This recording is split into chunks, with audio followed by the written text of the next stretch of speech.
शूटिंगच्या मध्ये ब्रेकमध्ये एका दगडावर बसलो होतो. दृश्यकरण आजूबाजूला छान होतं. जस्ट टू कट यू, म्हणजे एका बाजूने जर का तुम्ही बघितलं तर आम्हाला चायनीज बंकर्स दिसायचे, दुसऱ्या बाजूला वळलो तर आम्हाला भूतानचे बंकर्स दिसायचे. अशा पॉईंटला होतो आणि कमाल सिनिक लँडस्केप होता आसपास. तर ते मी असंच बघत बसलो होतो. तर मला एक स्पॉट विचारायला आला की सर तुम्हाला काही चहा वगैरे हवं आहे का. आणि तो सडनली असं वाकला, कारण मी खाली बसलो होतो दगडावर. तो वाकला आणि वाकल्यानंतर तो लिटरली दगडासारखा पडला चक्कर येऊन. त्याचा पर्स्पेक्टिव्ह त्या कॅरेक्टरचा आपण त्याच्यातनं असं दाखवू शकतो की जिकडनं कॅरेक्टरनी लिस्ट एक्सपेक्ट केलंय की इकडनं भूत येऊ शकतं किंवा इकडनं असं काही माझ्याबरोबर होऊ शकतं, त्या सीनला पटकन दाखवणं किंवा तो पॅन करणं आणि त्याच्यातनं तुम्हाला भीती क्रिएट करणं. किंवा बऱ्याचदा चार्जिंग्स जे असतात, स्लो चार्जिंग्स असतात, खूप हळूहळू कॅमेरा आत चार्ज, तर त्याच्यामध्ये एक मिस्ट्री क्रिएट होते. तर तिथे ते शूट करत असताना वारं आलं, वादळ आलं छोटंसं, गारांचा पाऊस चालू झाला सडनली आउट ऑफ नोवेअर. बर्फ पडायला लागला आणि आमच्याकडे गाड्या वगैरे त्या पॉईंटला जाऊच शकत नव्हत्या वरती. आम्ही सगळे वॉकिंग वरती जायचो. तर ते सगळं घेऊन आम्हाला छत्र्या बरं, त्या गारांचा पाऊस लागत होता. कॅमेरा होता आमच्यावर, त्यालाही दगा झाली असती. आम्हाला त्या गारा लागत होत्या अंगावरती आणि डोक्यावरती. त्या सगळ्या ह्याच्यात आम्ही गोंधळात आम्ही छत्र्या उघडून कॅमेराज घेऊन, मग मी ट्रायपॉडच उचललाय आणि तो ट्रायपॉडचा आमचा जो कॅमेराचा हेड असतो तो खूप जड असतो, तर तो माझ्याकडे. मग स्नेहनी काहीतरी लेन्सची पेटीच धरली आहे दिग्दर्शकांनी. सो तिथे बेसिकली सगळेच जण कामाला लागले होते.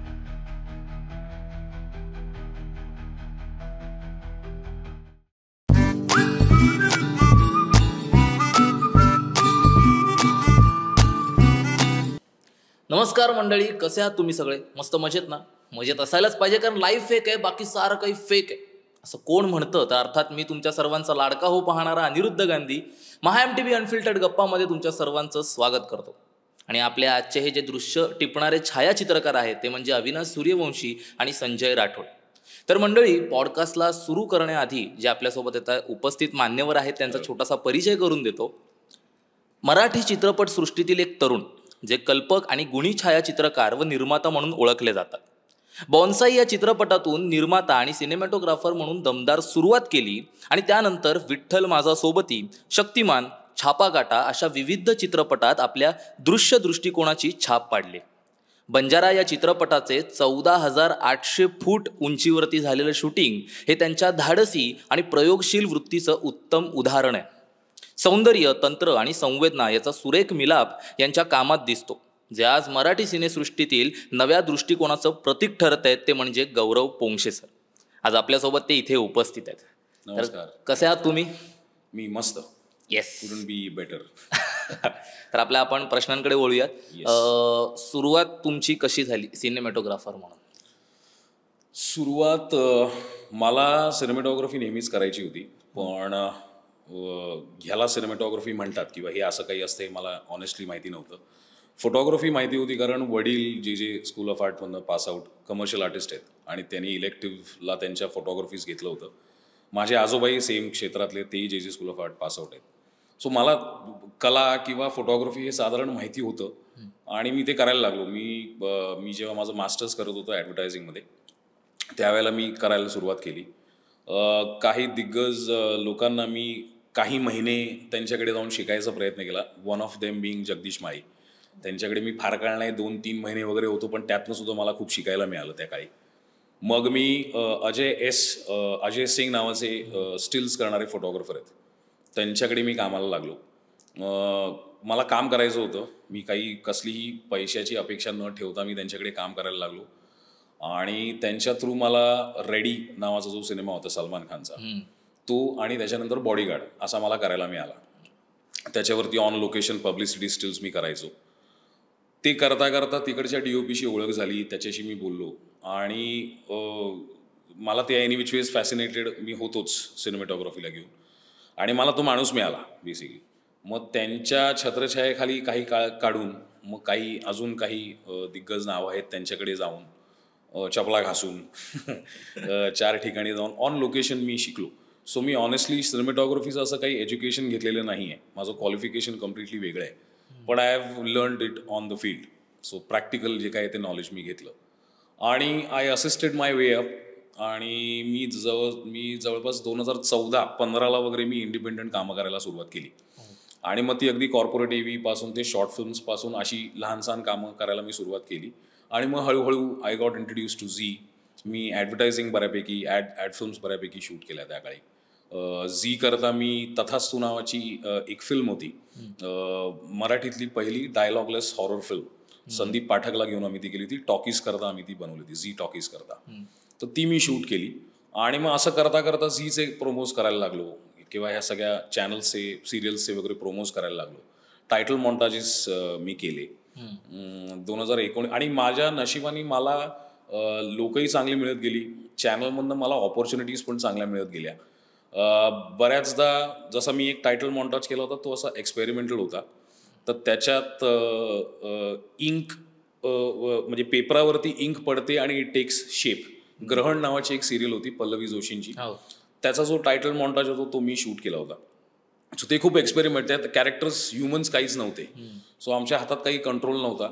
आणि विक्रांत शितोळे म्हणून वॉटर कलर आर्टिस्ट आहे, तो आणि मी असं आम्ही ते त्यांच्याकरता प्रोमो केलं होतं, ज्याच्याकरता आम्हाला प्रोमॅक्स गोल्ड मिळालं होतं.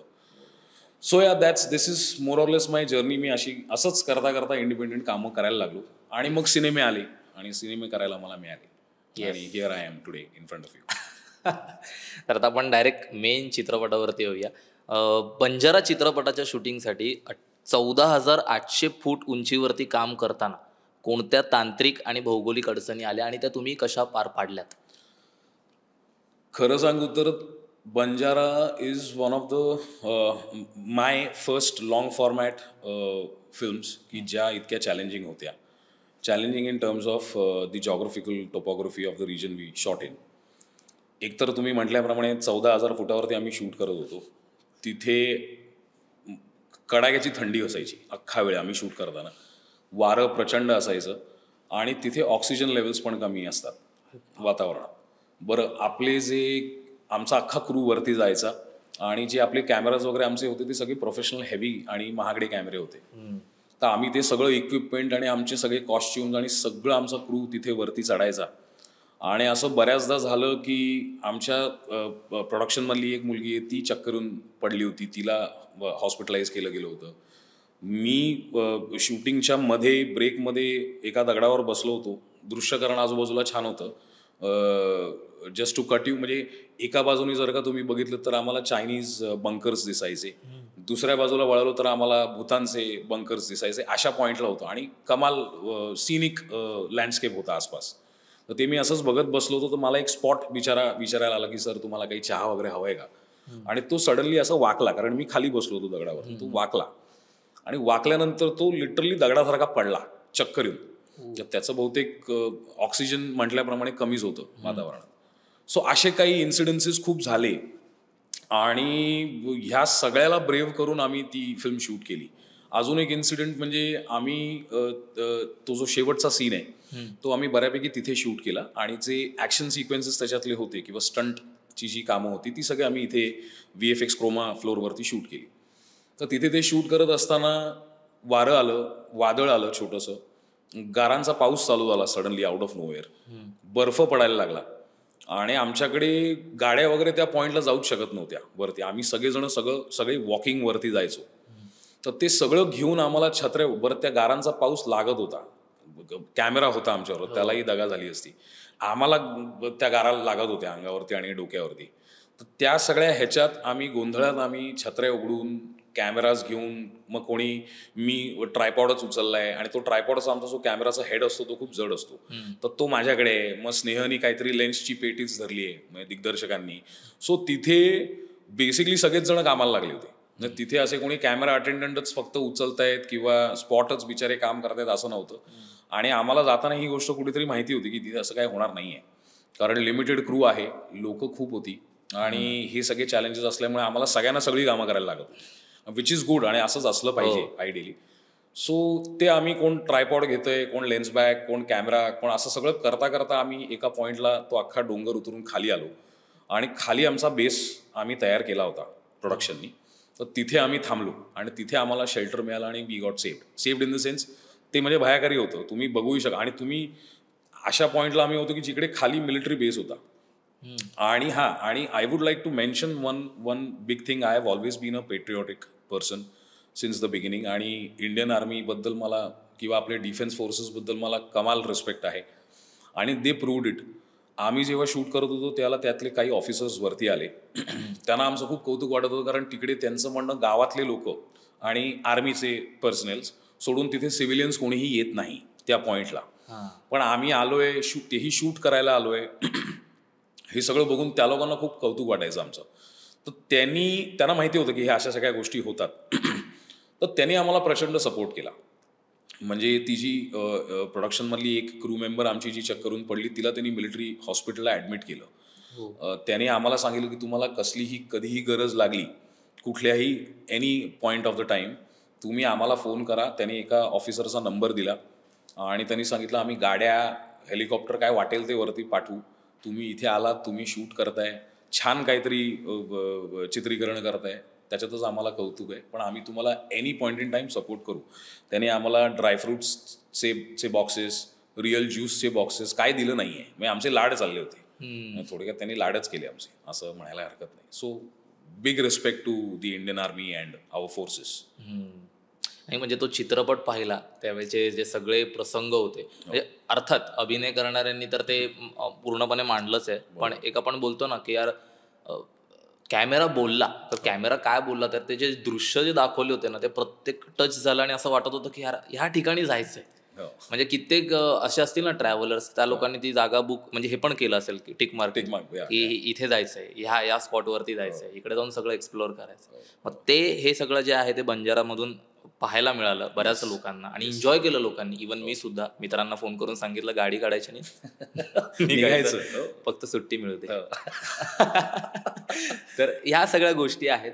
तर अजून एक विचारायचं असं झालं की जसं तुम्ही म्हणालात की एकदा उंचीवरती ते होतं, आजूबाजूला काही नव्हतं आणि तिथे सहजासहजी लोक जातही नाहीत. तिथे एक सीन, ते 3 जण वरती येतात, एक ते छोटं घर टाईप होतं बनवलेलं की का बांधलेलं का होतं? नाही, ते आम्हाला बांधायला लागलं. मी म्हटल्याप्रमाणे तिथे कोणी चिटपाकरूही तुम्हाला दिसत नाही. आपल्याला जे इथे प्राणी दिसतात, सरडे, पाखरं, हे सगळं तिथे काहीही दिसत नाही एवढ्या उंचीवर. त्याच्यामुळे घर तर म्हणजे खूप लांबचीच गोष्ट होती. ते आमचा जो आर्ट डिरेक्टर होता, प्रोडक्शन डिझायनर, त्यांनी ते छान सगळं बांधलं आणि आम्ही आमच्या रिक्वायरमेंटप्रमाणे ते बांधून घेतलं. ते मेकशिफ्ट होतं, पण ते त्यांनी इतकं छान बांधलं होतं की ते तुम्हाला असं वाटलं असावं कदाचित की ते खरं आहे, पण ते खरं नव्हतं, ते बांधलं होतं. की ह्याच्या व्यतिरिक्त जर का तुम्ही शेवटच्या ह्याच्यात ते जे शिवलिंग आम्ही वर नेऊन ठेवलंय त्या पॉईंटला, जिकडे सक्षम त्याच्या आजोबांच्या त्या अस्थी ठेवून त्याला प्रे करतो, नमस्कार करतो, तर ते शिवलिंग पण बनवलेलं आहे.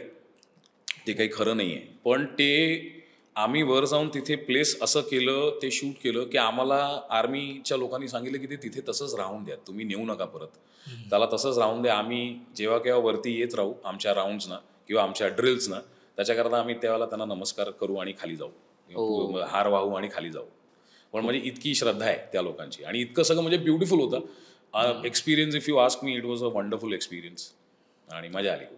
ओके, आता एक प्रश्न असा विचारायचा आहे की टेक्नॉलॉजी खूप जास्त आता म्हणजे हळूहळू इझी होत चालली आहे की काही लोक आता त्या स्पॉटपर्यंत पोहोचू शकत नाही, तर तिथे मग टेक्नॉलॉजीचा वापर करतात. AI असेल, VFX थ्रू असेल. तर मग ह्या सगळ्या गोष्टी बाजूला सरून की आपण त्या ठिकाणी जायचं आणि तिथे जाऊन शूट करायचं, मग काहीही होऊ दे, हे सगळे म्हणजे कसं झालं? दिग्दर्शक असं होतं, ओव्हरऑल टीमचा निर्णय होता, कसा काय? स्नेहचा, दिग्दर्शकाचा निर्णय तो होता सुरुवातीपासून. म्हणजे त्यांनी जेव्हा मला ती फिल्म जेव्हा नरेट केली, तर त्यावेळेला तो काहीतरी त्याच्या आधी 1 वर्ष तो सिक्कीमला फिरायला गेला होता आणि त्याला ती गोष्टच सुचली होती त्या पॉईंट नंतर, म्हणजे जेव्हा तो तिकडे सिक्कीम फिरायला गेला. And that's what inspired him. So त्याचा आधीपासून विचार होता की आपण ते सिक्कीमलाच करायचंय. फक्त प्रोड्युसर्स जे आमचे आहेत, शरद पोंक्षे आणि पटवर्धन जे आहेत, आणि of course the whole crew, Ashish आमचा जो EP होता, त्यांनी सगळ्यांनी आम्हाला आधीपासून हेच सांगून ठेवलं होतं की बाबा आपल्याला असे प्रसंग येणार आहेत की आपल्याला सगळ्यांना सगळी कामं करायला लागतील म्हटल्याप्रमाणे, अशा डिफिकल्टीज येऊ शकतात. त्याच्यामुळे आम्हाला मोटिवेट केलं गेलं होतं आणि आम्ही स्वतःही खूप एनकरेज होतो, मोटिवेटेड होतो की बाबा आम्हाला हे काही करून करायचं आहे. आता ते कसं आम्हाला आलं, ते म्हणजे मोटिवेशन कसं आलं, तर ते दैवी असं आपण म्हणू शकतो की आम्ही काहीतरी चांगलं, आम्हाला फक्त एवढी गोष्ट माहिती होती की आम्हाला ही फिल्म करायची आहे, आम्हाला ती सिक्कीमलाच करायची आहे आणि ती ऑनेस्टीने ती आम्हाला फिल्म करायची. ह्या मोटिवेशन खाली अंडर दिस मोटिवेशन आम्ही तिथे गेलो आणि आम्ही ती फिल्म शूट करून आलो. आणि असं मला असं वाटतं that's what drives you. Eventually film makers किंवा कला क्षेत्रातले सगळ्याच लोकांना ती एक किक असते किंवा थ्रिल असते काहीतरी करायची. त्याला असं काही कारण असं काही नसतं ठोस. So that thrill keeps you going आणि that's what kept us going. Yes, म्हणजे आता खरं तर तुमच्या सगळ्या क्रिवला हॅट्स ऑफ आहे. कारण आत्ताचे जर असे जिन्सी कलाकार आपण पाहायला गेलो तर नाही खूप रिस्की जागा आहे. माझं अजून पुढे फ्युचर पडलंय, मला अजून खूप फिल्म्स करायच्या यायच्या आधीच. पण खरंच ते 3 आर्टिस्ट जे आहेत, लेजंड आहेत आता, भरत जाधव सर असतील, शरद पोंक्षे, सुनील बर्वे, हे तिघही तुमच्यासोबत होते. त्यांनी देखील ती सगळी कामं केली. खूप मोठी गोष्ट आहे. हो हो. आणि आपण एक मगाशी बोलता बोलता असं झालं की ते बिबट्या आला होता तो प्रसंग. हो, आम्ही नॉर्थ बेंगॉल म्हणजे दार्जिलिंगला आम्ही एका जंगलात शूट करत होतो. आणि रात्रभर आमचं शूट म्हणजे नाईट शिफ्ट होती, कारण ते सीन्स सगळे तसे होते. आणि मला असं वाटतं साधारण 11:45 बरं तिथे त्या उंचीवर तुम्हाला 5-5:30ला अंधार पडतो. सकाळी 5ला उजाडतं आणि लख आपल्या इकडे जसं 8-9 वाजता प्रकाश असतो तसा तिकडे सकाळी 5-5:30ला असतो. आणि 5-5:30ला अंधार पडायला सुरुवात होते. तर आमची if I am not wrong 7 to 7 ची शिफ्ट होती. आम्ही शूटिंग सगळं चालू केलं आणि लाईटिंग वगैरे सगळं झालं. बरोबर 11:15 वाजता वगैरे माझा असिस्टंट जो लाईटिंग करत होता तर त्याला मी एका ठिकाणी लाईटिंग करायला पाठवलं होतं, एका थोड्या पुढच्या पॉईंटला. तर तो आणि एक लाईटमन असे ते तिथे गेले लाईट प्लेस करायला आणि आम्ही सगळे जंगलातच होतो. तर तो तिथे गेला आणि त्याला काही आणि अंधार होता. तो परत आला. येताना त्याला काहीतरी मुवमेंट जाणवली पानापाल्यांची. आणि तो तसा अजून ते दोघं जण पुढे आले आणि ते ओरडतच आले. तर आम्हाला 2 मिनिटं काय कळेना हे असे ओरडत काय येत आहेत. तर मग तो म्हणाला की सर बिबट्या आहे म्हणून. बरं, बिबटा म्हटल्यानंतर सगळ्यांचीच कल्याणच झालं. म्हणजे त्याच्यामुळे सगळेजण बाहेर पळाले. बरं, बाहेर पळायलाच्या ह्याच्यात कॅमेरा फक्त आम्ही हातात घेतला, बाकी steady cam, tripod, lens bag, सगळे लाईट तसे सगळे लाईट चालू, जनरेटर चालू, कपडे तसेच, स्पॉटचं सामान सगळं तसंच पडलेलं. आम्ही सगळे फक्त बाहेर आलो. आम्हाला फक्त एवढं माहिती होतं की इकडनं बाहेर पडा. असं समजा काही अटॅक झाला तर आपल्याला काहीही करता येणार नाही. सो बाहेर पडा. आणि आम्ही बाहेर रस्त्यावरती येऊन थांबलो. मग 1-2 तासानंतर त्या गावातले लोक आले, टॉर्चेस आणि मोठे त्यांच्याकडे ते जे वाईल्ड लाईफमध्ये म्हणजे जे फोटोग्राफी वगैरे करायचे तिकडचे लोक बऱ्यापैकी जंगलांमध्ये वगैरे फिरतात. तर त्यांच्याकडे त्या मोठ्या ह्या असतात म्हणजे फोकसच्या बॉडी कॉल टॉर्चेस, त्या आणि लाठ्या घेऊन आले. बरं, लाठ्यांनी काय होणार होतं त्या बिबट्याला आम्हाला माहिती नाही, पण तरी ते लाठ्या वगैरे घेऊन आले आणि त्यांच्याबरोबर आम्ही परत 2-1 तासानंतर आतमध्ये घुसलो जंगलात. आत शिरून मग आम्ही आमचं सामान घेतलं. बरं, तिकडचेच लोक काही आमच्याबरोबर आले. अर्धे लोक यायलाच मागे ना. त्यांचं म्हणणं नाही आम्ही झोपलो, आता आम्ही झोपणार, आमची झोपायची वेळ, आम्ही काय आत येत नाही. मग जे काही 4-6 लोक होते त्यांच्याबरोबर आमच्यातले जे काही मेन HODs होते, कारण सामान तर आणायचं होतं बाहेर. बरोबर, आम्ही कसे बसे आत शिरलो, सामान घेतलं आणि बाहेर आलो. आणि त्याच्यानंतर प्रोड्युसर्सनी शूटिंग त्या दिवशी त्या रात्री कॅन्सल केलं. म्हणाले की आपण रिस्क नाही घेऊ शकत, कोणाचाही जीव आपण डोक्यात नाही टाकू शकत. बरं, आणि आपण त्यांच्या टेरिटरीत आलोय, ती आपल्या टेरिटरीत आलेली नाहीये. म्हणून मग त्यांनी शूटिंग कॉल ऑफ केलं आणि मग आम्ही हॉटेलला जाऊन झोपलो. दुसऱ्या दिवशी पुढच्या कामाला निघालो. असा एखादा कुठला सीन आहे का बंजारामधला जो कायम लक्षात राहील? कायम लक्षात म्हणजे जो शेवटचा त्यांचा जो क्लायमॅक्सचा सीन आहे तो शूट करायलाही आम्हाला चॅलेंजिंग होतं, मजाही आली. आणि त्याच्यात मला असं वाटतं म्हणजे ऑल अक्रॉस सगळ्याच ॲक्टर्सनी खूप चांगलं परफॉर्म केलंय, including the junior ones. I mean Sneh, Aditya आणि सक्षम, 3 जे सिनियर ॲक्टर्स तर सगळ्यांना माहितीच आहेत. त्यांच्याबरोबर संजय सरांचं पण मला कौतुक करावं वाटेल. संजय मोने, ते एका सीनला ते बाबा झालेत आणि त्या थंडीत त्यांना नुसतं ती शाल वगैरे अशी आम्ही घातली आणि ते इतके थरथरत होते, पण तरी त्या परिस्थितीत सुद्धा त्यांनी न कटकट करता ॲक्टिंग केली आणि त्यांचं काम त्यांनी पूर्ण केलं. सो या हॅव्हिंग सेड दॅट, पण तो शेवटचा सीन, सो सगळ्यांनी परफॉर्म ऑल अक्रॉस छान केलंय, पण तो शेवटचा सीन मला असं वाटतं की तो कुठेतरी टचिंग होता. आणि त्यात मला असं वाटलं की सक्षम, स्नेह, त्या सगळ्यांनीच खूप छान काम केलं आणि खूप इमोशनल तो छान सीन झालाय शेवटचा. सो तो that's what I would like to remember. आणि मग बाकीचे हे किस्से आहेतच लक्षात ठेवायला आयुष्यभर. म्हणजे खऱ्या अर्थाने बघायला गेलं तर 3 बंजारे जे प्रेक्षकांना दिसलेच. त्याच्या मागचे तुम्ही सगळे क्रिओ अक्का तो सगळेच बंजारे होते. तर खरं थ्रिल तर तुम्ही अनुभवलंय. आपण आता पुढच्या प्रश्नाकडे जाऊया. शक्तिमान चित्रपटात सुपर हिरो थीमला दृश्यात्मक रूप देताना कोणत्या तंत्राचा वापर केला गेला? या प्रकाराच्या विषयासाठी सिनेमॅटोग्राफी कशी वेगळी ठरते? आता शक्तिमान बद्दल बोलायचं झालं तर तो मुळात त्याचं टायटल फक्त शक्तिमान आहे, पण त्या सिनेमामध्ये इफ यू हॅव सीन त्याच्यात असं सुपर नॅचरल किंवा मॅजिकल असं चमत्कारिक असं काही नाही आहे. ती एका बाप लेकाची गोष्ट आहे की कसा प्रत्येका मुलाला आपला बाप कसाही असो पण तो सुपर हिरो असतो आणि असावा, आणि वडिलांनी तशी एक्झाम्पल सेट केली पाहिजेत आपल्या मुलांकरता, चांगली उदाहरणं. सो त्याच्यामध्ये मी फक्त 1-2 ठिकाणी एकतर त्या सगळ्या कॅमेरा मुवमेंट्स म्हणजे जर का तुम्ही पाहिलं असेल तर लहान मुलांचं किंवा त्या वडील मुलाचे जे काही सीन्स होते त्याच्यामध्ये मी थोडेसे स्लो चार्जेस ठेवले होते, चार्जिन्स ज्याला आपण म्हणतो, किंवा ट्रक शॉट्स म्हणजे साईड ट्रक्स शॉट्स जे मी म्हणतो ते थोडेसे होल्ड्स ठेवले होते, कारण त्या दोघांचं इंटिमेट सीन्स होते, म्हणजे त्या दोघांचे बॉन्डिंग होतं वडील मुलाचं. एस्पेशली एका सीनला जेव्हा आदिनाथ ईशानला घेऊन त्या सोफ्यावरती बसलाय बाहेर, तर तिथे I have given a slow charge. मला असं वाटतं की दॅट रेप्रेझेंट्स ऑर, कारण कॅमेरा हा ऑडियन्सचा डोळा असतो बेसिकली, त्यांचा पर्स्पेक्टिव्ह असतो. बरोबर. सो मला असं वाटतं की वडील मुलाचं नातं जेव्हा छान काहीतरी ब्लॉसम होतंय तर त्याच्यात माझा कॅमेरा जर का स्लो चार्जिंग जर का आत झाला तर ते त्यांच्या मनात गेल्यासारखं तुम्हाला एक फील येऊ शकतो. अपार्ट फ्रॉम दॅट फॅन्टसी थोडीशी दाखवायची होती काही सीन्सना, तर तिथे म्हणजे जेव्हा ते तिघंजणं एका जत्रेत बाहेर पडलेत आणि ते सगळे फिरायला गेलेत तिघांची न्यूक्लिअर फॅमिली, स्पृहा, आदिनाथ आणि मुलगा, त्यावेळेला मी थोडंसं मी काय केलं, ग्लास वापरली पुढे, क्लिअर ग्लास येते ती पुढे वापरली, आणि माझ्याकडे दुसरा काही फिल्टर नव्हता on the spot. So me presence of mind थोडासा ठेवून काय करू, तर मी आयडिया केली की वॅसलीन आपलं जे असतं वॅसलीन जेल, ते मी 4 ठिकाणी लावलं आणि ते मी स्मज केलं. तर त्याच्यामुळे तुम्हाला तो असा मिस्टिकल असा स्मजी इफेक्ट तुम्हाला त्या फिल्ममध्ये दिसेल, which I feel represents fantasy आणि लिटल सरियल वर्ल्ड. सो या आय मीन हे, आणि colours play a vital role, palette ज्याला आपण म्हणतो. तर लहान मुलाच्या सीन्सला म्हटल्याप्रमाणे मी लाइटिंग थोडंसं वॉर्म लाइटिंग ठेवलेलं आहे, because it gives you a different warmth visually when you see it. So अशा काही लहान सहान गोष्टींचा वापर मी केलेला आहे. येस. विठ्ठल माझा सोबती या आध्यात्मिक चित्रपटात भक्तिभाव आणि पारिवारिक नातेसंबंध यांचं चित्रण करताना कोणत्या दृश्यात्मक निर्णय घेतले गेले का, आणि या चित्रपटात प्रकाश योजना आणि रंगसंगती कशी ठरवली गेली? विठ्ठल माझा सोबती आम्ही शूट केला पुण्याच्या जवळ भांबोली नावाचं गाव आहे तिथे.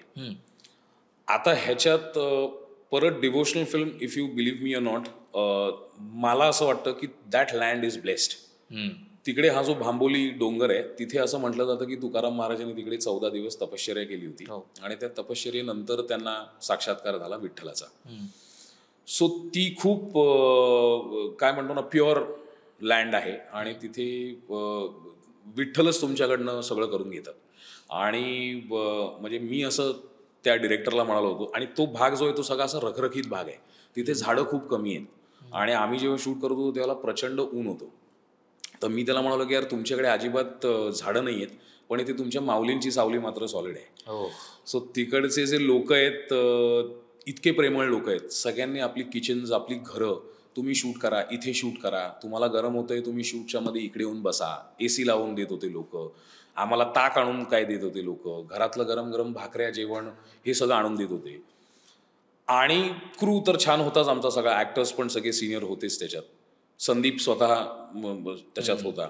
सो मला असं वाटतं की ते आम्ही काही करण्यापेक्षा तो चित्रपट विठ्ठलांनीच आमच्याकडनं करून घेतला असं आम्हाला वाटतं. त्याच्यातही खूप चॅलेंजेस आले, because it was a small film. Small film, I mean to say की the number of days we shot were less. त्याच्यात आम्हाला खूप काम करायचं होतं, पण ते म्हटल्याप्रमाणे ती दैवी शक्ती असल्यासारखी, आणि तिकडचे ते आम्ही त्या भांबोली डोंगरावरती पण शूट केलं. आम्ही त्या पॉइंटलाही गेलो, त्या गुहेतही गेलो की जिकडे असं म्हणतात की तुकाराम महाराज तिथे बसले होते तपश्चर्याला. तर तिथे गेल्यानंतर इतकी एक वेगळी एनर्जी आम्हाला जाणवली, आणि ती energy all across the shoot होती. सो मला असं वाटतं तसं आमच्याकडनं करून घेतलेलं आहे. More than we all doing it, ते घडलेलं आहे. येस, त्याचा एखादा प्रसंग सांगू शकता? जो मी तुम्हाला म्हणालो की जिथे आम्ही भांबोली डोंगरावरती गेलो होतो त्या पॉइंटला, तिथे आम्ही एक तो सीन शूट केला शेवटचा. तिकडनं थोडं पुढे गेल्यानंतर असा उतार होता. त्या उतारावरती संदीप जातो आणि रखुमाई मागून येतात. तो एकदम शेवटचा सीन आहे आणि ते दोघांचे वाद चालू असतात. म्हणजे बायको नवऱ्याला नेहमीप्रमाणे आपल्याला सगळ्यांना माहितीच आहे की ती विठ्ठलाला, he is Vitthal, he is playing Vitthal असं फॉर द स्क्रीन. सो त्यांचे वाद होतात आणि ते इतकं गोड त्यांचे संवाद आहेत, तुम्ही जर का बघितलं असेल. आणि तो that's where the film ends, अगदी शेवटी. सो तो एक छान सीन झाला होता त्यांचा. आणि त्या डोंगरावरती तुम्हाला ऑरा आणि त्या एनर्जीज जाणवतात. मला तरी असं वाटतं की तुम्हाला जाणवतात. सो छान होतं. येस. आता पुढचा प्रश्न एक विचारायचा. छापा काटा या कौटुंबिक विनोदी चित्रपटात हास्य आणि भावनिक क्षण यांचं संतुलन राखण्यासाठी कोणत्या सिनेमॅटोग्राफी तंत्राचा वापर केला गेला? छापा काटा अगेन हॉरर कॉमेडी जॉनरा होता त्या फिल्मचा. त्यामुळे त्याच्यात काही ठिकाणी आम्हाला जम्पस्केअर्स वगैरे द्यायचे नव्हते. कारण तो जर का फक्त थ्रिलर किंवा हॉरर फिल्म असली असती तर त्याची ट्रीटमेंट आम्हाला तशी जम्पस्केअर्सवाली द्यायला लागली असती. पण इथे कसं होतं, it was more of a family drama आणि with a pinch of horror. तर त्याच्यामुळे अगेन स्लो कॅमेरा ट्रीटमेंट्स जे आम्ही युजली सब्जेक्टिव्हली शूट करतो. सो 3 मेन पर्स्पेक्टिव्ह असतात सिनेमॅटोग्राफीमध्ये, सब्जेक्टिव्ह, ऑब्जेक्टिव्ह आणि POV ज्याला आम्ही म्हणतो, जे मी शिकलोय, जे मला माहिती आहे ते. तर मी हा प्रयत्न केला की जर का तुम्ही 4 लोकांच्या कन्व्हर्सेशनमध्ये घुसताय किंवा त्याच्यात जर का तुम्हाला ऑडियन्सला, you want to make the audience a part of that conversation, तर तुम्हाला सब्जेक्टिव्हली ते सगळं शूट करायला लागतं. म्हणजे जितका तुम्ही कॅमेरा जवळ ठेवाल त्या सीनमध्ये त्या कॅरेक्टर्सच्या, तितकं तुम्हाला लोकांना ते सब्जेक्टिव्ह वाटलं आणि त्यांना असं वाटतं की आपणही त्या कन्व्हर्सेशनमध्ये आहोत, आपण ते सगळं ऐकतोय. सो ह्या गोष्टी मी लक्षात ठेवून मी मोस्टली जे सगळे सीन्स जे सगळे शूट केलेत ते सगळे असे जवळून किंवा 3 शॉट्स 4 शॉट्स घेतलेले आहेत किंवा OS ओव्हर द शोल्डर्स घेतलेले आहेत किंवा क्लोजअप्स त्याच्यामध्ये घेतलेले आहेत.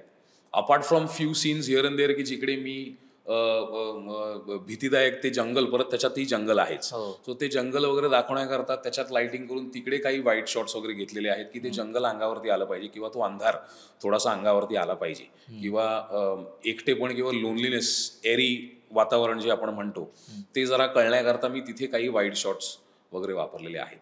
ओके. बाकी rest I was always trying to be subjective and in the scene.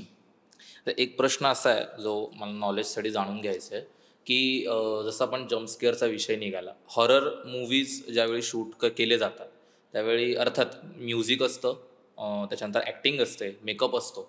मग कॅमेरा असंच काय स्पेसिफिक करतो काम जेणेकरून आपल्याला पटकन ते भीती वाटते किंवा ते त्यावेळी की भाई कॅमेराने काम केलंय? म्हटल्याप्रमाणे so every camera movement has a meaning. Be it a charging किंवा तुम्ही साईड ट्रॅकिंग जर का करताय, ज्याला आम्ही ट्रक म्हणतो किंवा डॉली म्हणतो, किंवा काही वेळेला कॅमेराचं पर्स्पेक्टिव्ह म्हणजे हाईट वाढते किंवा कमी होते, जे आम्ही हायड्रॉलिक डॉलीवरती शूट करतो. किंवा जसे आपले हे असतात म्हणजे वाईड शॉट आहे किंवा OS आहे. So every shot has a meaning. So मला असं वाटतं तुम्ही जम्पस्केअर्समध्ये जर का तुम्ही काही चांगले चित्रपट बघितले असतील, जसे कॉन्ज्युरिंग आहे किंवा हे जे सगळे सिनेमे आहेत त्याच्यात जर का तुम्ही बघितलं असेल तर कॅमेरा फास्ट पॅन्स पण होतात. म्हणजे असं म्हटलं जातं, if it is a good horror film, you will get horror और you will see ghost where they are expected the least. म्हणजे उदाहरणार्थ एखाद्या सीनमध्ये जर का तुम्ही बघितलं असेल तर तुम्ही एका काळोख्या रूममध्ये जर का एखादं कॅरेक्टर जात आहे तर तिथे बऱ्याचदा भूत नसतं आणि तो जेव्हा परत वळतो त्यावेळेला सडनली भूत येतं. That's what you call jump scares. तर त्याच्यामध्ये ते जे कॅमेरा पॅन्स असतात ना ते खूप जास्त महत्त्वाचे असतात. कारण त्याचा पर्स्पेक्टिव्ह त्या कॅरेक्टरचा आपण त्याच्यातनं असं दाखवू शकतो की जिकडनं कॅरेक्टरनी लिस्ट एक्सपेक्ट केलंय की इकडनं भूत येऊ शकतं किंवा इकडनं असं काही माझ्याबरोबर होऊ शकतं, त्या सीनला पटकन दाखवणं किंवा तो पॅन करणं आणि त्याच्यातनं तुम्हाला भीती क्रिएट करणं. किंवा बऱ्याचदा चार्जिंग्स जे असतात, स्लो चार्जिंग्स असतात, खूप हळूहळू कॅमेरा आत चार्ज, तर त्याच्यामध्ये एक मिस्ट्री क्रिएट होते किंवा एक उत्सुकता क्रिएट होते की अरे आता काय होणार आहे नक्की, आपण आतमध्ये कॅरेक्टरच्या आत जवळ जवळ जवळ चाललोय, जवळ गेल्यानंतर भूत येणार आहे का नाही. सो ह्या कॅमेरा मुवमेंट्स खूप इम्पॉर्टंट आहेत. I hope I have answered your question. I have tried my level best. Definitely. म्हणजे मला तरी असं वाटत होतं की ऍक्टर लोकच अभिनय करतात, नाही कॅमेराही अभिनय करतो. हे आता एक एक एक एक गोष्टी. So it is a combination of all these things. म्हणजे ऍक्टर्स आहे, ऍक्टर परफॉर्मन्स आहे, कॅमेरा मुवमेंट्स आहे, लाइटिंग आहे, कलर्स आहेत, म्हणजे सीनचा जो मूड आहे त्या हिशोबाने आम्ही फ्रेमिंग करतो किंवा लाइटिंग करतो. Production design plays a important role. So सगळ्याच गोष्टी इम्पॉर्टंट आहेत. म्हणजे असं एक कुठली तरी डिपार्टमेंट किंवा एक कुठली तरी व्यक्ती खरं तर हिरो नसते. ते सगळ्यांचं इक्वल कॉन्ट्रीब्युशन लागतं, तेव्हा तुमची फिल्म चांगली होते असं मला वाटतं. बॉन्साय या शॉर्ट फिल्मसाठी तुम्हाला पुणे आंतरराष्ट्रीय चित्रपट महोत्सवात विशेष उल्लेख मिळाला. या चित्रपटात ब्लॅक अँड व्हाईट सिनेमॅटोग्राफी करताना कोणत्या आव्हानांना सामोरं जावं लागलं? आव्हानांना सामोरं म्हणजे एकतर त्या सिनेमाचा प्रोड्युसर मी होतो, माझ्याबरोबर संजय झणकर माझे पार्टनर होते. मुळात म्हणजे ब्लॅक अँड व्हाईट फिल्म करणं हेच एक्सेप्टेबल नव्हतं from the producers point of view. कारण कोणी असाच विचार केला की अरे आधीच एकतर आपली ती काय म्हणतात त्याच्यात एकतर गाणी नाही आहेत फिल्ममध्ये. बरोबर. ती फिल्म खूप कॉन्टेंट हेवी फिल्म आहे आणि त्यात आपण जर का ती ब्लॅक अँड व्हाईट केली तर मग आपल्याला कुठला स्टुडिओ नंतर उभा करेल का किंवा कोणी इंटरेस्ट दाखवेल का ती एक्झिबिट करण्यात किंवा सिंडिकेशन करता. सो ती आम्हाला सतत भीती होती. पण लकीली म्हणजे आम्ही ठरवलं होतं की बाबा ही फिल्म आपण करायची तर ती आपल्याला हवी आहे तशी करायची. मग ती बरोबर चूक आपल्याला माहिती नाही, जे होईल ते पुढे आपल्याला समजेलच, पण let's do it the way we wanted. Director पण समीर आशा पाटील होता त्याचा. समीर पण त्याच मताचा होता की आपण ही जर का करायची असेल तर आपल्याला आनंद मिळाला पाहिजे आणि आपल्याला असं वाटलं पाहिजे की आम्हाला जे सांगायचं ते आम्ही सांगितलं. Like I said, right or wrong we don't know, that the audience will जज. बरं, त्या गोष्टीचा ट्रॅक पण तसाच होता. ती गोष्ट आजोबा आणि नातवाची गोष्ट आहे. म्हणजे एका न्यूक्लिअर फॅमिलीची गोष्ट आहे, जे आज तुम्हाला सगळीकडे शहरांमध्ये बघायला मिळतात. ज्या गावात जॉईंट फॅमिलीज असतात, शहरात आल्यानंतर घरं लहान, त्याच्यामुळे फॅमिलीज न्यूक्लिअर.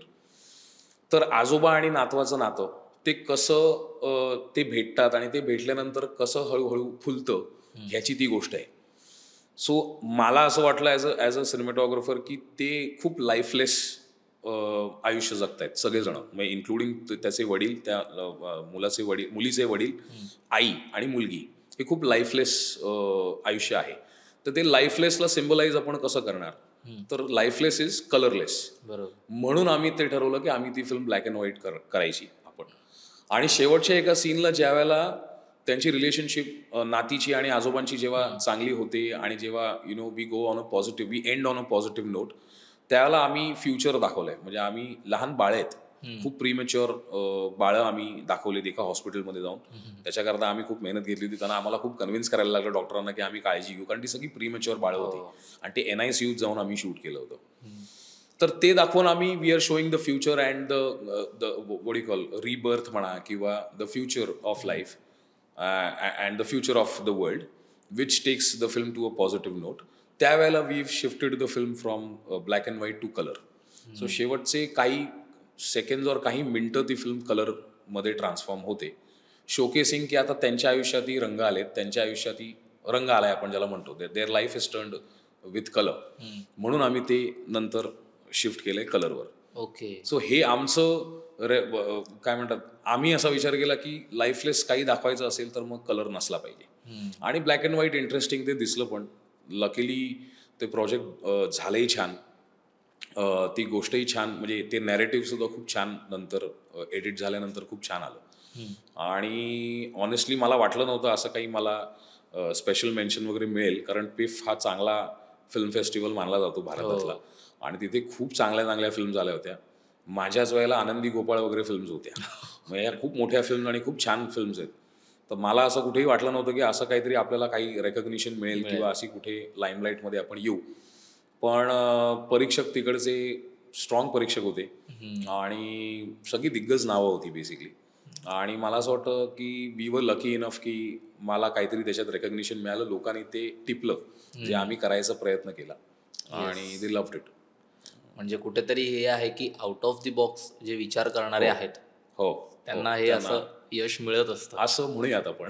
कारण कन्सेप्ट साधी आहे, स्टोरी साधी आहे, पण जी मांडणी आहे ती पूर्णपणे वेगळी आहे. हो हो त्यामुळे out of the box. Yes, ह्याचाच माझा प्रयत्न असतो. एव्हरी प्रोजेक्ट आय डू, मी प्रयत्न माझ्याकडनं तरी करत असतो की काहीतरी वेगळं करून दाखवावं.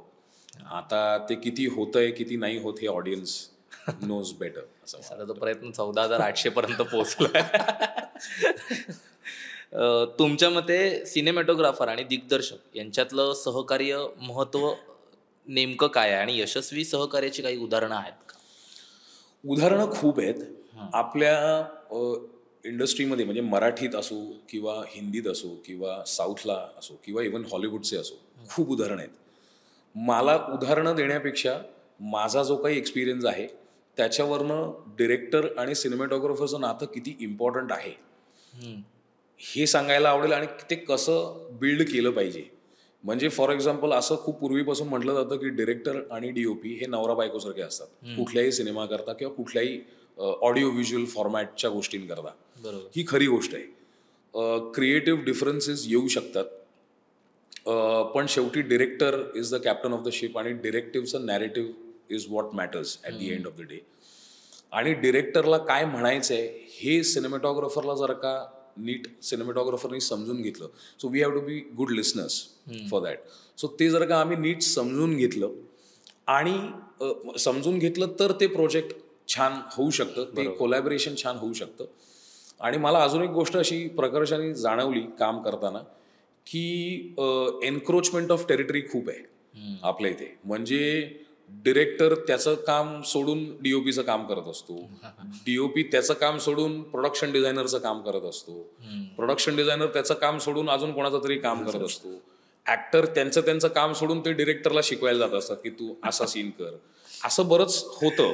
मी असं नाही म्हणणार की सगळेच जण असे करतात, पण असं होतं. सो मला असं वाटतं ही एन्क्रोचमेंट ऑफ टेरिटरी जर का बंद केली आणि प्रत्येकाने आपलं काम चोख जर का केलं आणि सिन्सिअरिटीने जर का केलं तर ते छान कोलॅबरेशन सगळ्यांचंच होऊ शकतं. मग be it the whole crew आणि ऑफकोर्स डिरेक्टर आणि DOPचं झालंच पाहिजे. तुमच्या दृष्टीने एक यशस्वी सिनेमॅटोग्राफर होण्यासाठी कोणत्या गुणधर्मांची आवश्यकता आहे? तुमच्या अनुभवावरून काय शिकायला मिळतंय? सगळ्यात इम्पॉर्टंट इज पेशन्स. कारण मी माझ्या अनुभवावरून तुम्हाला सांगतो की सिनेमॅटोग्राफरच्या डिपार्टमेंट खाली खूप डिपार्टमेंट्स आहेत, सब डिपार्टमेंट्स आहेत. म्हणजे कॅमेरा लाईट हे दिसतं, पण ॲडिशनल इक्विपमेंट्स आहेत. म्हणजे steady cam, Jimmy, Dolly, DI, colourist. सांगायचं आहे काय की there is a lot riding on a cinematographer. बऱ्यापैकी प्रोजेक्टचं जी कॉस्ट ऑफ प्रोडक्शनचा चंक असतो तो DOPची रिस्पॉन्सिबिलिटी असते. सो एखाद्या निर्मात्याला किंवा दिग्दर्शकाला जर का ती रिस्पॉन्सिबिलिटी एका DPवर टाकायची असेल तर त्या DOPला प्रूव्ह करावं लागतं. ते प्रूव्ह करण्याकरता तुमच्या आयुष्यातली बरीच काही वर्ष जाऊ शकतात.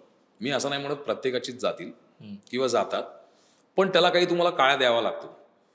तुम्हाला छोटी छोटी कामं आधी करून दाखवावी लागतात, तुम्हाला प्रूव्ह करून दाखवावं लागतं आणि प्रूव्ह केल्यानंतर तुमची कामं बघून तुम्हाला पुढची कामं मिळतात.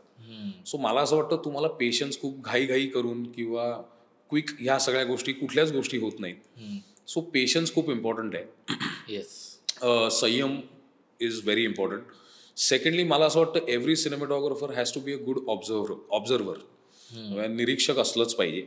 म्हणजे अगदी ते सेटवरतीच असं नाही, पण तुम्ही इथे जर का मी बसलोय स्टुडिओमध्ये तर मला हे ऑब्झर्व करता आलं पाहिजे की हा लाईट जर का माझ्यावर पडतोय तर मग तो कुठून येतोय, त्याच्या शॅडोज कुठे पडतायत, प्रॅक्टिकल फिक्चर्स जर का कुठे असतील तर ते काय प्ले करतायत, किंवा प्रत्येक स्किन टोन जी असते ती वेगवेगळ्या लाईट रिफ्लेक्ट करतं.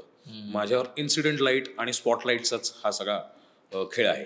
तर माझ्यावरती लाईट पडल्यानंतर तो कसा रिफ्लेक्ट कुठल्या प्रकारनं लाईट करतोय, ह्या सगळ्या छोट्या छोट्या गोष्टींकडे बारकाईने लक्ष जर का तुम्ही तुमच्या एन्व्हायरमेंटमध्ये आसपास जरी ठेवलं तरी तुम्हाला खूप गोष्टी शिकायला मिळतात. आणि तिसरी महत्त्वाची म्हणजे ग्रेट सिनेमे बनतात आपल्या भाषेत, हिंदीत, साऊथला, बाहेर. जितके होऊ शकतील तितके सिनेमे पहा, जितके होऊ शकतील तितके शोज पहा. खूप दिग्गज लोक छान छान कामं करतायत. आपल्या इकडेही किती छान छान नाव आहेत. महेश सर आहेत, महेश लिमये आहेत, मिलिंद जोग आहेत, संजय मेमाणे आहेत. हे सगळे सिनियर सिनेमॅटोग्राफर आहेत. सो ह्यांची कामं हे पण छान कामं करतायत. बाहेरचे तर नावं खूपच आहेत. तर ह्या सगळ्यांची कामं बघा, शिका, ऑब्झर्व करा आणि काम करत राहा. काम छोटं मोठं काही बघू नका. कशीही कामं असली तरी करत राहा. Practical experience will lead you further. सातत्यात ठेवणं महत्वाचं आहे. येस. मला आता एक हे प्रश्न विचारायचे की साऊथ मूवीमध्ये किंवा आपल्या बॉलिवूडमध्ये सुद्धा एखादा फाईट सिक्वेन्स असेल त्यावेळी तो प्रत्येक अँगलने शूट केला जातो. इवन आर्टिस्टच्या पायाखालून ते वगैरे सगळे अँगल. मग ते ऍट अ टाइम केलं जातं कॅमेरा अँगल लावून की प्रत्येक शॉट वेगवेगळा जसं आपण बोलताना घेतो की आता त्याच्यात depends what are you shooting. खूपच रिस्की ॲक्शन सिक्वेन्स असेल, जसं मी एक फिल्म केली होती ती अजून रिलीज नाही झाली, नाशिकला आम्ही ती शूट केली होती. तिथे आम्ही कचऱ्याच्या डेपोत शूट केलं होतं. तर कचऱ्याचा डेपो म्हणजे जे डम्पिंग ग्राउंड असतात तिथे हजार्डस मटेरियल असतं आणि काचा बिचा असतात आणि त्यात आम्ही एका कॅरेक्टरला जाळलं होतं. म्हणजे तो जो ॲक्शन डिरेक्टर होता त्यांनी त्याच्या एका स्टंटमनला जाळलं होतं आणि आम्ही ते शूट केलं होतं. सो अशा सिच्युएशनमध्ये ते एकदाच होतं. You can't be doing retakes, कारण रिस्की प्रकरण असतं सगळं. त्यावेळेला मग आम्ही मल्टिपल कॅमेरा वापरतो. पण त्यातनं सुद्धा कसं आहे की आम्हाला टेक्स काय हवेत. उदाहरणार्थ जर का एखादा जाळलेला माणूस जर का स्टेप होणार असेल, म्हणजे तो जर का एक पाऊल पुढे टाकणार असेल आणि आम्हाला तो खालून लो शॉट जर का घ्यायचा असेल तर तो वेगळाच घ्यावा लागतो, कारण त्याच्याकरता वेगळं प्रिपरेशन आहे. पण otherwise we make it a point की आम्ही मल्टिपल कॅमेराज वापरून ते एकाच वेळेला शूट करू, कारण म्हटल्याप्रमाणे रिस्की गोष्टींना आम्ही रिटेक्स देऊ शकत नाही. त्यामुळे या mean multi camera is the conclusion for that, answer for that. Yes. Okay. बरं, आपलं आता शेवटच्या प्रश्नाकडे वळूयात आपण. नवीन सिनेमॅटोग्राफर बनू इच्छिणाऱ्या तरुणांसाठी आपण काय सल्ला द्याल? म्हणजे कशा प्रकारे त्यांनी आपलं कौशल्य विकसित केलं पाहिजे? म्हटल्याप्रमाणे अगेन गोईंग बॅक, पेशन्स असला पाहिजे. तुम्ही चांगले निरीक्षक असले पाहिजेत, म्हणजे असायला हवे, आणि परसिव्हरन्सनी कामं करत राहा सातत्याने. चांगल्या DOPची कामं बघा, कन्झ्युम करा, त्यांना जाऊन भेटा, ते कसे काम करतायत हे बघा, आणि बघून शिकून तुम्हाला ऑन फील्ड जेवढं तुम्हाला शिकता येईल. पुस्तकं तर वाचाच. मुळात मला असं वाटतं सिनेमॅटोग्राफीला हेही बऱ्याचदा होतं की तुम्ही फिल्म स्कूलला जर का गेलात तरच तुम्हाला सिनेमॅटोग्राफी येईल, किंवा तुम्ही खूप पुस्तकं वाचलीत, थिओरिटिकल खूप वाचलं तरच तुम्हाला सिनेमॅटोग्राफी येईल. तर ते असं नाही आहे. Theory is of course important, technicalities are of course important, you need to know the technicalities, but first and foremost तुम्हाला तुमची विजन डेव्हलप केली पाहिजे. कारण विजनच जर का तुमची डेव्हलप नसेल आणि तुम्ही फक्त टेक्निकॅलिटीजमध्ये जर का अडकत गेलात तर तुमचं काम चांगलं होऊच शकत नाही. सो मला असं वाटतं तुम्हाला तुमची विजन डेव्हलप केली पाहिजे, तुमची फोरसाईट डेव्हलप केली पाहिजे, how you see things around you, आणि ऑफकोर्स टेक्निकॅलिटीज पण माहिती पाहिजे. त्याच्याकरता पुस्तकं वाचा, छान छान पुस्तकं आहेत. There are so many libraries who are online पण आजकाल खूप पुस्तकं अवेलेबल आहेत. 5 C's ऑफ सिनेमॅटोग्राफी जे आहे ते असं म्हटलं जातं की it is the Bible of cinematography. खूप जुनं पुस्तक आहे, आर्थर मिलरनी ते लिहिलेलं आहे. सो त्यांना वाचा. Apart from this, American society of cinematographers नावाची एक आमची असोसिएशन आहे. It is more than 100-year-old association. अमेरिकेत हॉलिवूडची ती असोसिएशन आहे. British society of cinematographers BAC नावाची ऑर्गनायझेशन आहे. त्यांची मासिकं येतात. ओके. ती मी सबस्क्राईब केली होती 2011 पासून. सो त्याची डिजिटल सबस्क्रिप्शन्स येतात, त्याचे मॅगझिन्स येतात. मला मॅगझिन्स पर्सनली आवडतात म्हणून मी ते सबस्क्राईब केली होती. आणि त्याच्यात तुम्हाला दर quarterly or once in 6 months तुम्हाला छान मॅगझिन येतं की त्या वर्षात कोणी कोणी छान छान कामं केलेली आहेत आणि त्यांनी ती कशी केली आहेत. सो DOP कोण आहे, त्याचा विचार काय होता, आणि त्यांनी अख्खा scene breakdown, light breakdown, lens breakdown, ह्या सगळ्याचा इन डिटेल तुम्हाला त्याच्यात माहिती दिलेली असते. मग be it a Oscar nominated film or a good film, need not be an Oscar nominated film, पण ग्रेट सिनेमॅटोग्राफर्स यांचं सगळं डिटेल तुम्हाला माहिती असते. सो मला असं वाटतं ह्या जे बडिंग सिनेमॅटोग्राफर्स आहेत, ॲस्पायरिंग सिनेमॅटोग्राफर्स आहेत, त्यांनी ह्याची सबस्क्रिप्शन्स घेतली पाहिजेत. ज्याच्यातनं तुम्हाला खूप शिकायला मिळतं. मला तरी त्याच्यातनं खूप शिकायला मिळालं जेव्हा मी सुरुवात केली. मी अजूनही ते सबस्क्राईब केलंय, माझ्याकडे अजूनही ते, फक्त आता ते मी डिजिटल केलं. मला असं वाटतं 2016-17 पर्यंत मी म्हणजे मॅगझिन्स माझ्याकडे यायची. आता माझ्याकडे डिजिटल सबस्क्रिप्शन आहे. ओके. आता एक याच्यातूनच एक विचारायचं आहे की बरेच जण असे आहेत की ज्यांच्यात टॅलेंट आहे सिनेमॅटोग्राफी करण्याचं, फक्त कुठेतरी आर्थिक परिस्थितीमुळे कॅमेरा चांगल्यातला बाय करता येत नाही. मग ते मोबाईलवरती शूट करायला हळूहळू सुरुवात करतात. तर एखादा मोबाईलवरती चांगला चित्रपट करता येऊ शकतो का, अथवा सिरीज अथवा शॉर्ट फिल्म? ऑफकोर्स येऊ शकतो, because camera is a medium, although very important and very crucial medium. पण having said that it shouldn't be a limitation. मला असं वाटतं की कॅमेरा म्हणजे फोन्स खूप छान छान आलेले आहेत ज्याच्यात तुम्हाला कॅमेराज, सॉफ्टवेअर्स आणि रेझोल्युशन्स वगैरे पण चांगले आहेत. So it shouldn't be an hindrance. तुमच्याकडे मीडियम आहे, आत्ता तुमची परिस्थिती नाही आहे, तुम्ही त्यावर फिल्म शूट करा. What eventually matters is your vision. म्हटल्याप्रमाणे it is not what camera or what lens I am shooting on, कुठले लाईट मी वापरतोय. तुम्ही सनलाईटवरती शूट करू शकता. मी असे काही प्रोजेक्ट्स केलेले आहेत की जेव्हा म्हणजे सुरुवातीच्या काळात की जिकडे मी डेला शूट करताना मी लाईट वापरलेलेच नाही आहेत. मी फक्त रिफ्लेक्टर्स, थर्माकोल शीट्सवरती मी प्रोजेक्ट शूट केलेले आहेत. किंवा जे आता नवीन जर का तुम्ही सगळे सिरीज किंवा शोज जर का पाहिले असतील तर त्यावेळेला तर त्यांचं म्हणणं असतं की प्रॅक्टिकल फिक्चर्सवरती जोर द्या. म्हणजे ही जी आर्टिफिशियल फिक्चर्स आहेत ही जितकी तुम्ही कमी वापराल, म्हणजे इंटरनॅशनल फॉर्मॅट जर का तुम्ही बघितलं तर त्याला प्राधान्य ते लोक जास्त देतात. बरोबर. कारण ते तेवढं रेझोनेट होतं ऑडियन्सला किंवा तेवढं रिलेटेबल वाटतं. सो सांगायचं काय की इट शुडंट बॉदर यू की कुठला कॅमेरा आहे, कुठला लाईट आहे, मी ह्याच्यावरती शूट करतो असं नसलं पाहिजे. तुमच्याकडे जे काही साधनं अवेलेबल आहेत त्याच्यावरती तुम्ही शूट करू शकता, पण तुमची विजन चांगली पाहिजे आणि तुमचं इंटेन्शन चांगलं पाहिजे. Yes, that is also equally important. नक्कीच. थँक्यू. खूप जास्त चांगली माहिती मिळाली. म्हणजे फक्त एक असं होतं की कॅमेरा म्हटल्यानंतर तो इथून तिथे फिरतो, तो कॅप्चर करतो 3-4 लोकांना, अशी एक कथा असते आणि ते पूर्ण चित्रपट बनवून किंवा सिरीज बनवून लोकांना दिसते. पण ॲक्च्युअल कॅमेरा काय काम करतो हे आता तुमच्याकडनं कळालं मलाही, आणि आपल्या या पॉडकास्ट थ्रू आपल्या प्रेक्षक जे पाहत आहेत त्यांना देखील. त्यामुळे खूप खूप धन्यवाद की तुम्ही वेळात वेळ काढून आमच्यासोबत पॉडकास्ट करायला आलात. आणि नक्कीच मी प्रेक्षकांना म्हणजे मला हेच सांगायचं आहे की खरंच खूप जास्त सिनेमॅटोग्राफीमध्ये आपण करू शकतो. जसं सर म्हणाले की फक्त ॲक्टिंगच नाही आहे किंवा दुसऱ्या गोष्टी नाही आहेत. ज्यांना याच्यात इंटरेस्ट आहे सिनेमॅटोग्राफीमध्ये ते अगदी शून्यापासून सुरुवात करू शकतात. जसं की ते रिफ्लेक्टर वगैरे जे काय आहे फार काही गरजेचं नाही आहे, ज्याची आर्थिक परिस्थिती नाही. त्यामुळे इकडे तिकडे बघण्यापेक्षा, आपण शो ऑफ करण्यापेक्षा महागातलं गोष्ट पाहिजे म्हणजे पाहिजे, करेक्ट, असं न करता बेसिकपासून पण सुरुवात करता येते. आणि शेवटी सर्वात जास्त इम्पॉर्टंट काय तर तुमच्यात ते टॅलेंट असणं गरजेचं आहे. आणि तर असेल तर नक्कीच तुम्ही देखील आज इथे बसू शकता आणि मी तुमची मुलाखत घेईन.